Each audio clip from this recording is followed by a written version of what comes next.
Buongiorno e ben ritrovati con il TG Flash di New Sicilia, ed eseguiti i titoli più importanti della mattina. Visita a sorpresa del Presidente della Repubblica Anni Scemi dopo la grave frana che ha colpito il territorio. Mattarella effettuerà un sorvolo in elicottero sulle aree interessate e incontrerà il sindaco Massimiliano Conti per un aggiornamento sull'emergenza.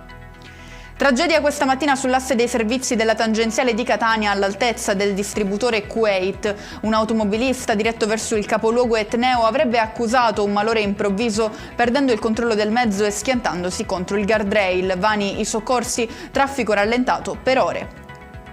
Ancora un incidente sul lungomare Federico II di Svevia. A Gela una Ferrari si è schiantata contro il parapetto, distruggendolo. A bordo 2 giovani rimasti feriti e trasportati in ospedale. L'impatto è avvenuto nello stesso punto in cui martedì scorso ha perso la vita il 29enne Fabio Toscano. Blitz dei carabinieri a Misilmeri, nel Palermitano, in una palazzina su 3 livelli, trasformata, secondo l'accusa, in un deposito di armi e serra di marijuana alimentata con luce rubata. Arrestati in fragranza una 57enne, il convivente e il figlio. Il danno per l'energia sottratta ammonterebbe a circa 50.000 euro.